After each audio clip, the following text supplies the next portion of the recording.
Survey జన సుఖినో భవంతు అని సర్వజనుల యొక్క క్షేమాన్ని కోరేటటువంటి సనాతన ధర్మం ఈ రోజున ఆంధ్రప్రదేశ్ రాష్ట్రంలో ఉనికి కాపాడుకోవడం కోసం కొట్టుమిట్టాడుతోంది.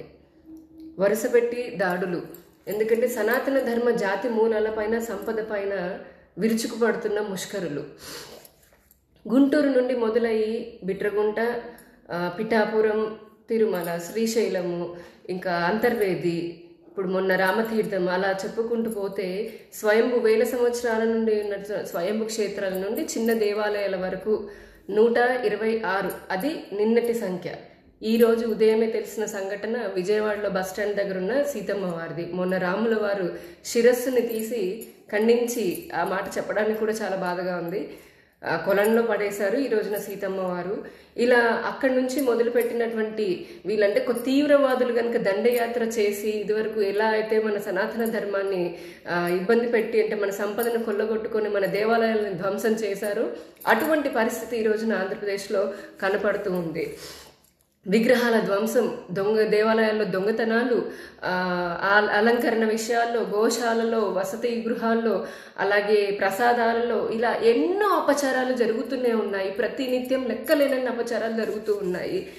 ఒక ప్రణాళికాబద్ధంగా జరుగుతోంది అని అనిపిస్తుంది. ఎందుకనంటే మంత్రుల స్థానం దగ్గర నుంచి కూడా పరిపాలనా విభాగంలో కూడా ఎంతో మందిని అంటే సర్టిఫికేట్లలో హిందువులను చెప్పుకుంటూ క్రైస్తవ మతాన్ని ఆచరించేటటువంటి వారిని ఈ ప్రభుత్వంలో ఉంచడం వల్ల ఇదంతా ఒక ప్రణాళికాబద్ధంగా జరుగుతుందేమో అన్న అనుమానం కూడా హిందూ సమాజంలో ఈ రోజున బలపడుతూ ఉంది.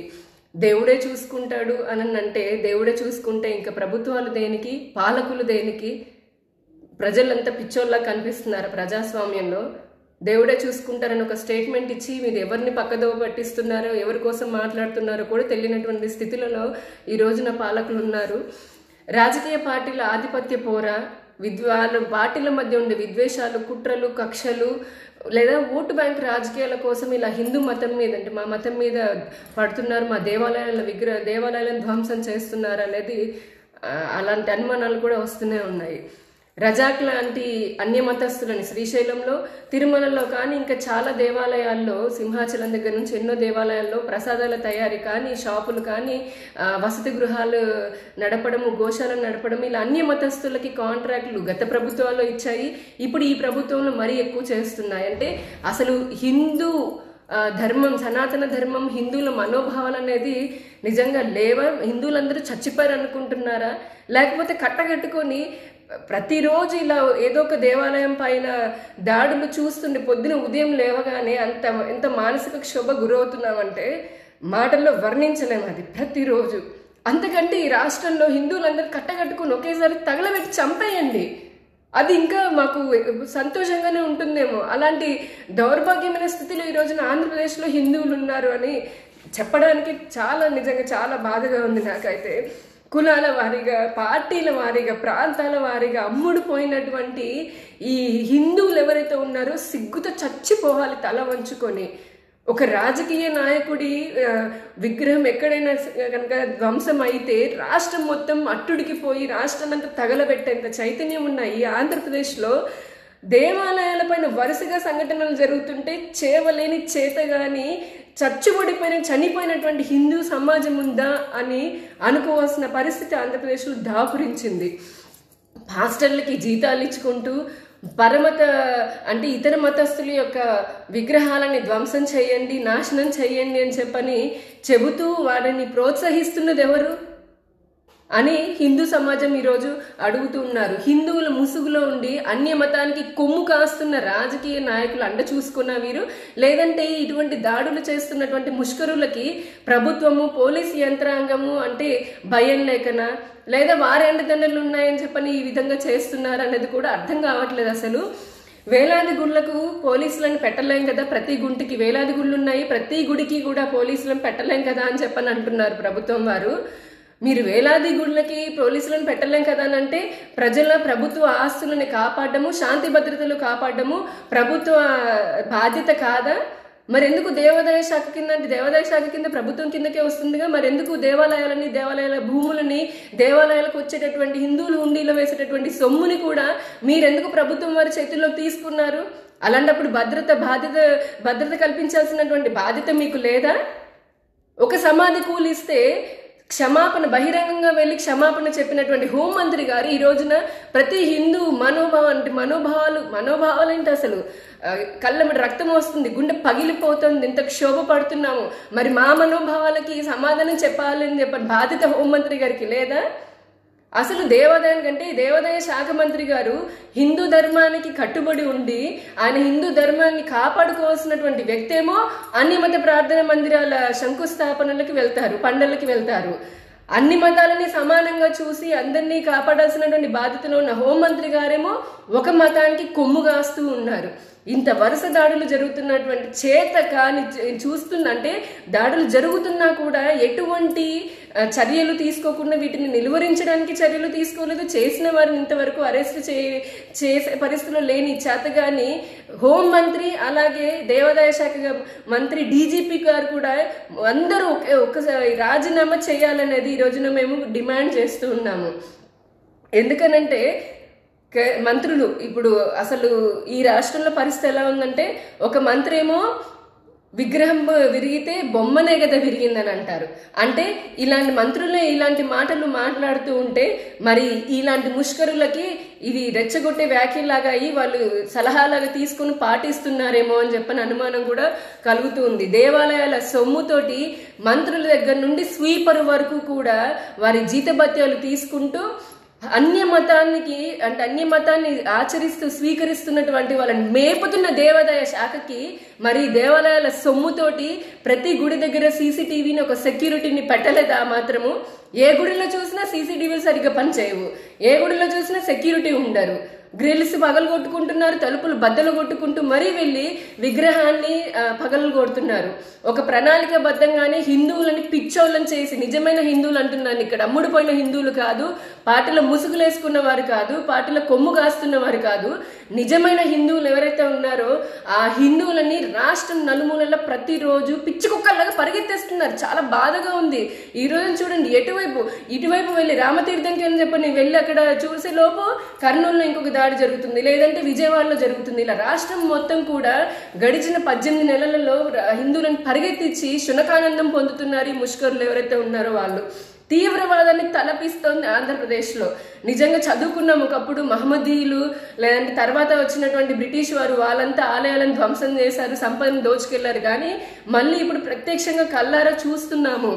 మంత్రులు, చైర్మన్లు, ట్రస్టీలు, ఆలయంలో ఉన్నటువంటి కమిటీ మెంబర్లు వీరంతా కూడా పవిత్రమైనటువంటి పుణ్యక్షేత్రాలకు వెళ్ళి అక్కడ నుండి అన్యమత పండగలకి శుభాకాంక్షలు చెప్తుంటారు. ఆలయ ప్రాంగణంలో చెప్పులు వేసుకొని తిరుగుతుంటారు, కొంతమంది బూట్లతో కొండలు మెట్లు ఎక్కుతూనే ఉంటారు. సాక్షాత్తు మంత్రులు, నాయకులు ఇటువంటి చర్యలు చేస్తూ మతోన్మాదులను రెచ్చగొడుతూ సనాతన ధర్మం పైన, హిందూ ధర్మం పైన ఒక ప్రణాళికబద్ధంగా చేస్తున్నటువంటి విధ్వంసం ఇది అని చెప్పని ఈ రోజున ప్రతి ఒక్క హిందువు భావిస్తూ ఉన్నాడు. నువ్వంటే నువ్వని రాజకీయ పార్టీలు ఒకరి మీద ఒకరు వేసుకుంటూ ఒకరినొకరు నిందించుకుంటూ హిందువులని పక్కదోవ పట్టించి వాళ్ళు పొందే శునకానందం ఏదైతే ఉందో పొందుతూనే ఉన్నారు.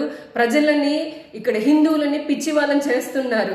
ఇక్కడ హిందువులు పిచ్చి వాళ్ళు అనుకోవడానికి కూడా లేదు. ఆంధ్రప్రదేశ్లో ఇందాకే చెప్పినట్టుగా అసలు నాకు తెలిసి హిందువులందరూ చచ్చిపోయారేమో మానసికంగాను, మరి ఏ ధైర్యము లేక నాకైతే తెలియదు. కానీ ఒక్కరు స్పందించడం లేదు.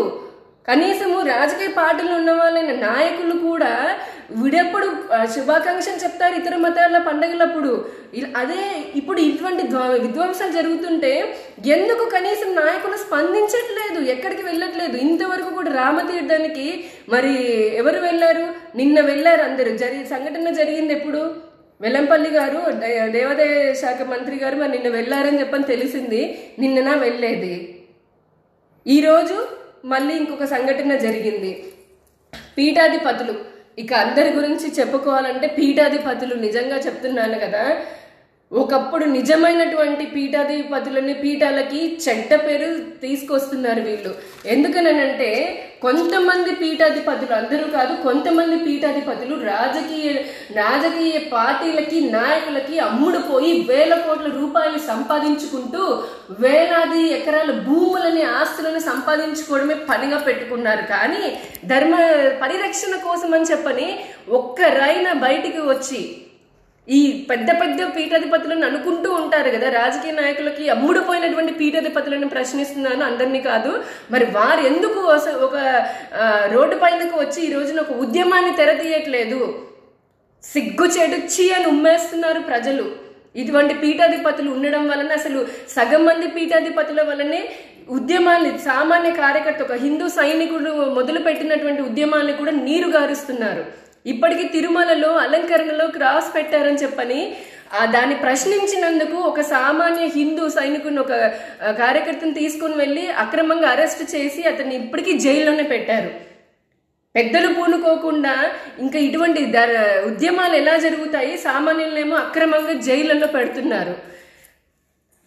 ప్రశ్నిస్తే అక్రమ కేసులు, ప్రశ్నించి మేము రోడ్ల మీదకి ఎక్కుతున్నా ఆగని దాడులు. దీనికి ఎవరు సమాధానం చెప్పాలి? ఇది దాడులకి అసలు దీని వెనకాలన్నది ఎవరు? అంత అచేతనంగా చేతగాని తనంతో ఉన్నారా పోలీస్ వ్యవస్థ? ఈ ఆంధ్రప్రదేశ్లో రాష్ట్ర ప్రభుత్వం అంత చేతగాని తనంతో ఉందా? ప్రజలు ఎన్నుకున్నారు కదా ఓట్లు వేసి. అలాంటప్పుడు మరి మెజారిటీ ప్రజల మనోభావాలను కూడా లెక్కల్లోకి తీసుకోవాలి కదా. దేవుడి కంటే రాజకీయ పార్టీలు ఎక్కువ అయిపోయినాయి వీళ్ళందరికీ. అసలు ప్రతిరోజండి ఎంతంటే ఎవరిని నిందించినా ఏమి లాభం అనే అంటే ఒక ప్రశ్న వస్తుంది. ఎంత బాధాకరం అంటే, మొన్న నాకు ఇప్పటికీ కళ్ళలో అంతర్వేది రథము దగ్ధమైపోయింది. 1 కోటి రూపాయలు ఇచ్చుకున్నారు, కొత్త రథం అని చెప్పని చప్పట్లు కొట్టుకున్నారు. ఇప్పుడు మొన్న రాముల వారి శిరస్సుని ఇలా చేతిలో పెట్టుకొని తీసుకొని వెళ్తుంటే అది చూస్తూ ఉంటే అసలు భారతదేశంలో ఉన్నామా అని అనిపిస్తుంది. ఈరోజు గుండె రగిలిపోతూ చెప్తున్నాను, ఒక హిందువులాగా గుండె నిజంగా రగిలిపోతూ, మాలాంటి నాలానే ఎంతోమంది నిజమైన హిందువులు బాధపడుతూ ఉన్నారు. మా కళ్ళ వెంబడి వచ్చే ప్రతి చుక్క కూడా ఈ ముష్కరుల యొక్క వాళ్ళని అంతం చేయడానికి ఒక త్రిశూలం లాగానే అవుతుందని చెప్పని చెప్తున్నాం. మా గుండె కోసం మా బాధ ఎలా అంటే లోపల రగిలిపోతున్నాము. ఏమి చెయ్యలేక, ఎంత పోరాడుతున్నా కూడా ఉపయోగం లేక, ఏమిటి పరిస్థితి ఆంధ్ర రాష్ట్రంలో?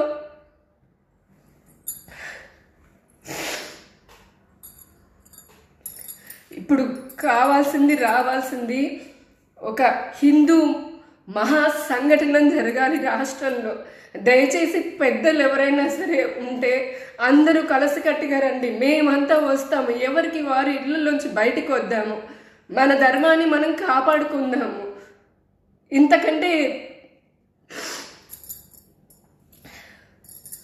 ఇంకా దారుణాలు చూసే ఓపిక భరించే శక్తి లేదు అసలు. నిజంగా చెప్పాలంటే ప్రతి గుండెలో కూడా హిందూ జ్యోతి అనేది ఒక అఖండ దీపమై ఈ ముష్కరులు ఎవరైనా సరే వారిని దహించేటటువంటి అఖండ జ్యోతిగా వెలిగించాలి. ఇంత అవమానం చేస్తున్నారు హిందువులని, దేవీ దేవతలని. అవమానం జరిగిన చోటే ఒక మహా సంకల్పానికి బీజం పడాలనేది నా కోరిక. జై శ్రీరామ్, శ్రీమాత్రే నమః.